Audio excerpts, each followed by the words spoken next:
मेरे प्यारे बच्चों, आज मैं आपको बताने वाला हूं सोल प्रोप्राइटरशिप फर्म जो होती है उसके मेरिट जिसे हम एडवांटेजेस भी कहते हैं और उसके डीमेरिट जिसे हम डिसएडवांटेजेस भी कहते हैं। सोल प्रोप्राइटरशिप फर्म होती क्या है, अगर आप लोगों को नहीं पता है तो इसके पहले का वीडियो आपको जरूर देखना चाहिए जिसकी लिंक डिस्क्रिप्शन में अवेलेबल है। फॉर्म्स ऑफ बिजनेस ऑर्गेनाइजेशन जो कि हमारे बिजनेस स्टडीज क्लास 11th का चैप्टर नंबर 2 है और आप देख रहे हैं कि वीडियो नंबर 2 है। मतलब फर्स्ट वीडियो में हमने फॉर्म्स ऑफ बिजनेस ऑर्गेनाइजेशन क्या होता है, कितने टाइप के सेक्टर होते हैं, पब्लिक, प्राइवेट, ज्वाइंट सेक्टर, और उसमें से कितने फॉर्म्स ऑफ बिजनेस ऑर्गेनाइजेशन होते हैं, ये मैंने आपको प्रीवियस वीडियो में बताया है। उसमें हमने पहला नंबर का देखा था कि हमारे पास जो सोल प्रोप्राइटरशिप फर्म है।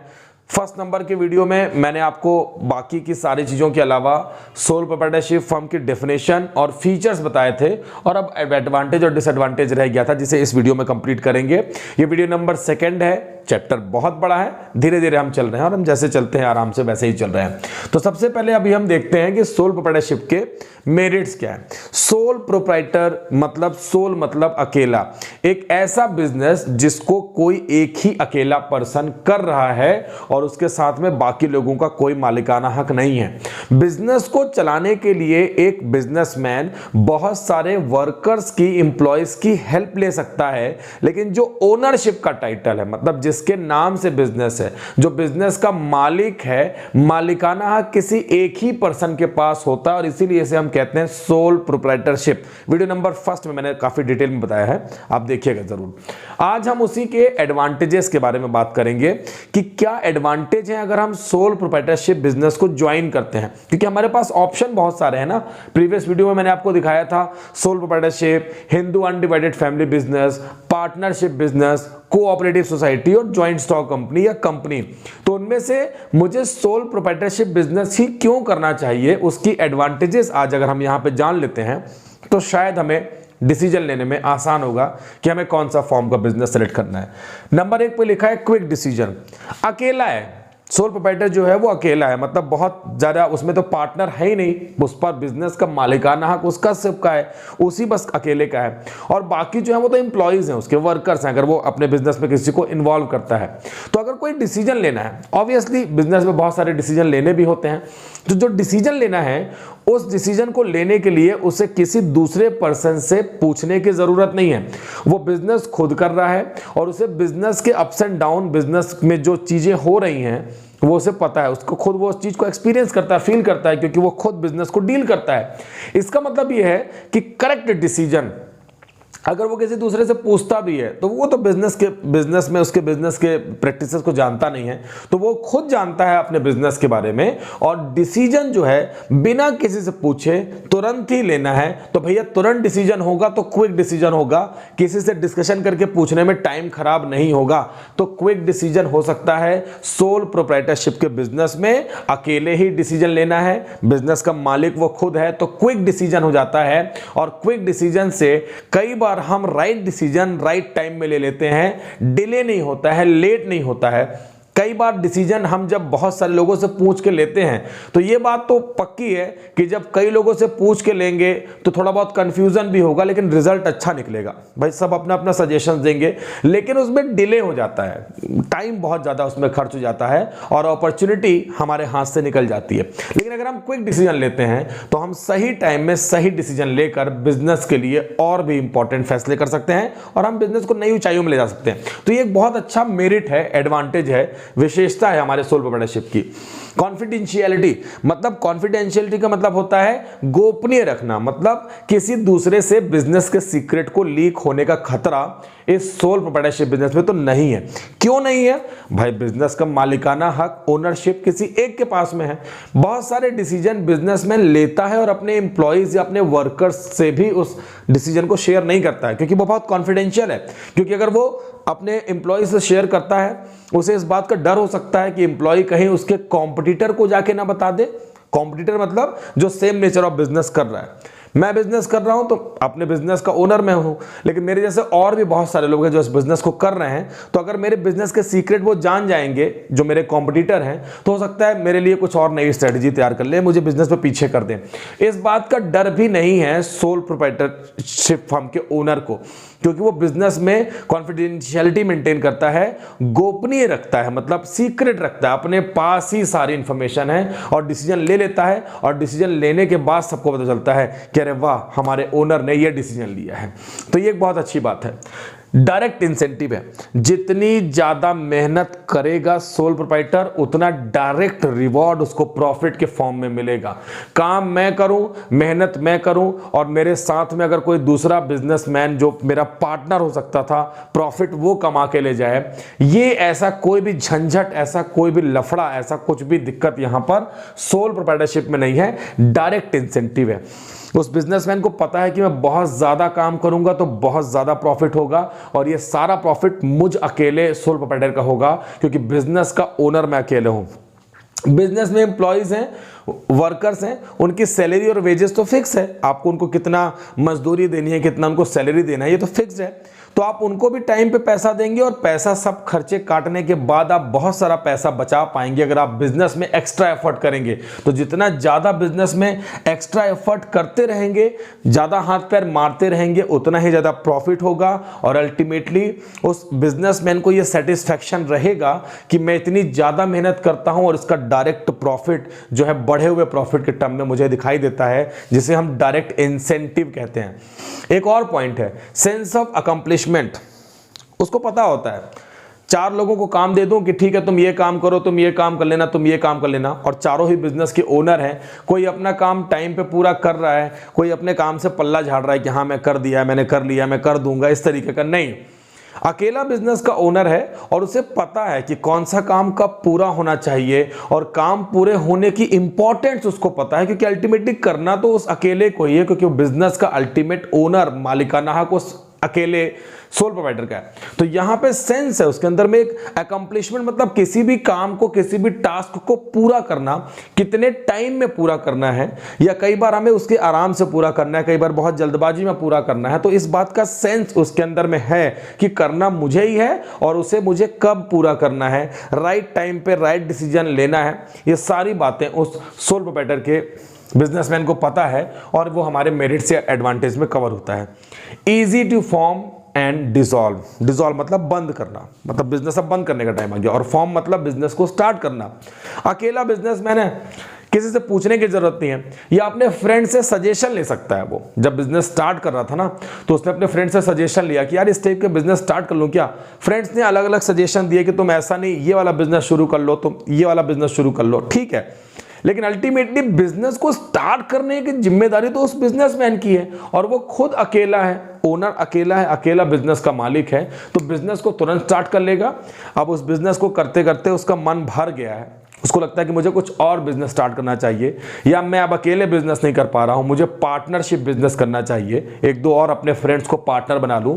ऐसा करने के लिए वो अपने इस पार्टनरशिप बिजनेस को, जिसे हम फर्म कहते हैं, तो उस अपनी फर्म को डिसॉल्व कर सकता है। मतलब इजी है, पेपरलेस वर्क है। मैंने आपसे बताया बहुत सारी लीगल फॉर्मेलिटीज हमें सोल प्रोप्राइटरशिप बिजनेस को बनाने के लिए नहीं करनी है। गवर्नमेंट की ऐसी लॉ की ऐसी कोई रिजिड रूल्स रेगुलेशन नहीं है, ऐसे कठोर नियम कानून नहीं है जिसे पूरा करके ही आप बिजनेस स्टार्ट करेंगे और खत्म करेंगे। बहुत इजी है, और वो इस इजीनेस का बेनिफिट लेकर बिजनेस को कभी भी शुरू कर सकता है, और बिजनेस को कभी भी कर सकता है डिसॉल्व, वाइंड अप कर सकता है।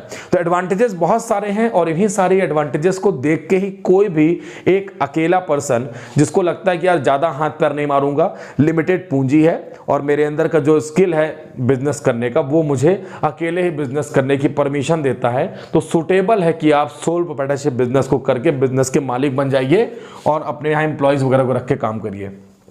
लेकिन कुछ डिसएडवांटेज भी होते हैं, होता है ना, एक होता है ब्राइटर साइड, एक होता है डार्कर साइड। तो कुछ छोटे मोटे डिसएडवांटेजेस भी हैं, जिसमें से पहला है लिमिटेड रिसोर्सेज। मैंने आपसे कहा अकेले बिजनेस कर रहा है, जितना उसने जोड़ा होगा अपने बिजनेस में, सेविंग्स की होंगी, उन सबको लगा के बिजनेस स्टार्ट कर देता है। अब उसके पास पैसे की कमी है, लोन वगैरह लेता है, उसके फ्रेंड से या फैमिली मेंबर्स में से लोन ले सकता है, और बैंक से उधार ले सकता है, लेकिन वो भी लिमिटेड है ना। बहुत ज्यादा लोन लेके क्या करना है, क्योंकि अल्टीमेटली लायबिलिटी तो हमारे ही ऊपर है। तो लिमिटेड रिसोर्सेज है। या मैं कहता हूं कि बहुत सारा लोन मैंने ले भी लिया, तो जब लोगों को लगेगा कि ऑलरेडी ये बहुत सारा लोन ले चुका है तो वो मुझे और ज़्यादा लोन देंगे नहीं, और देखा जाए तो मैं लेना भी नहीं चाहता। तो लिमिटेड रिसोर्सेज हैं आपके पास। बिजनेस में इन्वेस्टमेंट करने के लिए जो पैसा है वो लिमिटेड है, क्योंकि आप अकेले बिजनेस के ओनर हैं और आपके पास लिमिटेड रिसोर्सेज से ही बिजनेस करना है, जिसमें आप बिजनेस को बहुत बड़े लेवल पे नहीं कर सकते, क्योंकि लिमिटेड रिसोर्सेज से लिमिटेड ही बिजनेस को किया जा सकता है। चाहे बिजनेस की ग्रोथ करनी हो, बिजनेस को डाइवर्सिफाई करना हो, बिजनेस में नई नई ब्रांचेस का ओपन करना हो, इतना रायता हम नहीं फैला पाएंगे क्योंकि हमारे पास रिसोर्सेज बहुत लिमिटेड होते हैं। इसके अलावा पॉइंट नंबर सेकंड है लिमिटेड लाइफ ऑफ बिजनेस।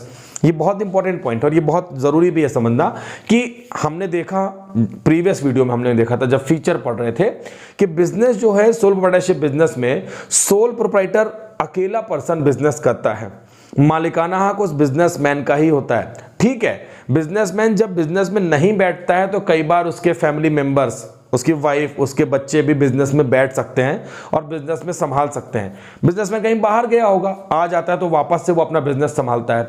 तो जब वो बिजनेसमैन कहीं बाहर गया था और उसकी जगह पे उसके फैमिली मेंबर्स बिजनेस को संभाल रहे थे, इसका मतलब ये बिल्कुल नहीं है कि वो बिजनेस के ओनर बन गए हैं। अरे बिजनेस का ओनर तो वो बिजनेसमैन ही है जो अभी बाहर गया हुआ है, और बिजनेस जो है उस पर्टिकुलर बिजनेसमैन के नाम से ही चल रहा है। इसका मतलब ये है कि बिजनेसमैन की डेथ हो जाए, इंसॉल्वेंसी हो जाए, इनकैपेसिटी हो जाए, मतलब वो अब काम करने लायक नहीं है, एक्सीडेंट वगैरह हो गया, हैंडीकैप्ड हो गया, मेंटल एबिलिटी उसकी सही नहीं है, ऐसे केस में बिजनेसमैन जब तक है, जो बिजनेस का ओनर है, अकेला पर्सन जो है, जब तक वो बिजनेस को करने के लिए केपेबल है तब तक बिजनेस चल पाएगा। अदरवाइज बिजनेस लिमिटेड लाइफ है। बिजनेसमैन खत्म, बिजनेसमैन ने बिजनेस करना बंद कर दिया तो बिजनेस बंद हो गया।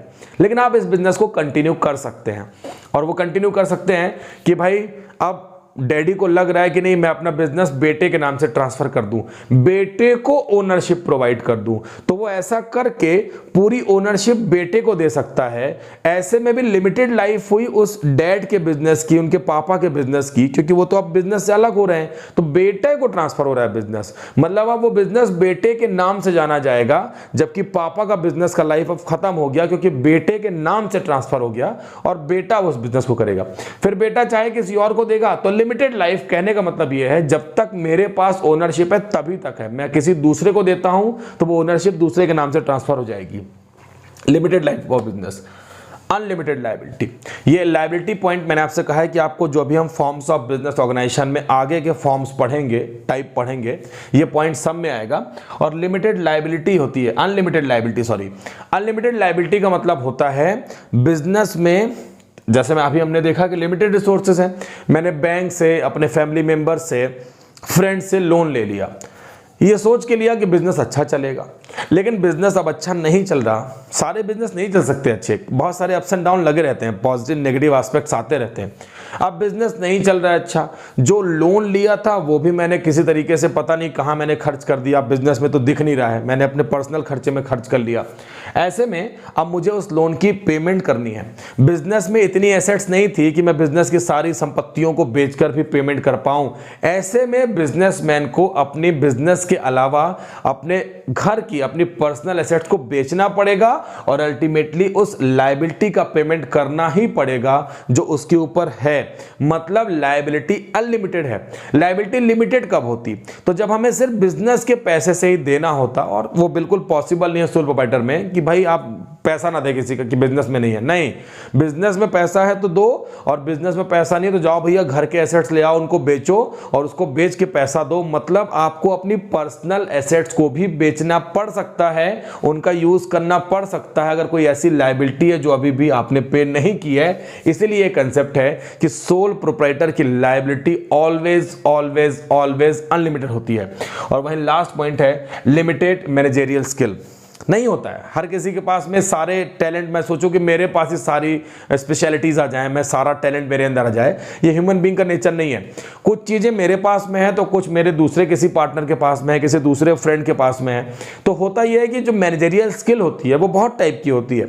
मैं ठीक है अच्छा स्पोक पर्सन हूं, मैं कस्टमर से अच्छे से डील कर लेता हूं, मैं कस्टमर अगर एक बार बिजनेस में आ गया है तो बिना सामान खरीदे वापस नहीं जाएगा। ठीक है, मैं इस चीज में मुझे महारत हासिल है। लेकिन मैं अच्छी अकाउंटिंग भी कर लूंगा, मैं मार्केट से गुड्स को परचेस करने में भी माहिर हूं। ये जरूरी नहीं है कि सारा टैलेंट ही एक आदमी के अंदर हो, और इसीलिए लिखा है लिमिटेड मैनेजेरियल स्किल। सारा टैलेंट नहीं है, और इसी टैलेंट की वजह से, ना होने की वजह से मुझे कई बार एम्प्लॉयज अपॉइंट करने पड़ते हैं अब, और बिजनेस में अकेले बिजनेस ना करके पार्टनर को इन्वॉल्वमेंट करना पड़ता है। और जब हम पार्टनर को इन्वॉल्व करते हैं तो सोल प्रोप्राइटरशिप नहीं बल्कि वो पार्टनरशिप बिजनेस हो जाता है। तो लिमिटेशन नहीं है, मतलब कि हमारे अंदर सारा टैलेंट नहीं होता है, और ये कहीं ना कहीं बैरिकेड का काम करता है कि हमें रुकावट पैदा करता है। बहरहाल अगर हम देखें तो लिमिटेशन बहुत थोड़ी सी हैं, फीचर्स और उसके मेरिट्स और एडवांटेजेस बहुत सारे हैं। और अगर आपके पास लिमिटेड पूंजी है, लिमिटेड कैपिटल है, और आप लिमिटेड मैनेजरियल स्किल है, और आप बिजनेस करके बिजनेस के ओनर बनना चाहते हैं, तो शायद सोल प्रोप्राइटरशिप जो बिजनेस फर्म है इससे सुटेबल कुछ भी नहीं है, और हम बिजनेस को बहुत कन्वीनियंट वे में आराम से कर सकते हैं। तो ये है सोल प्रोप्राइटरशिप की मेरिट और डीमेरिट्स। इतना ही रखते हैं इस वीडियो में। नेक्स्ट वीडियो में हिंदू अनडिवाइडेड फैमिली बिजनेस के बहुत सारे एस्पेक्ट के साथ फिर से बहुत जल्दी मिलता हूं। वीडियो देखिए और एंजॉय करिए, नोट्स तैयार करिए, अपना ख्याल रखिएगा।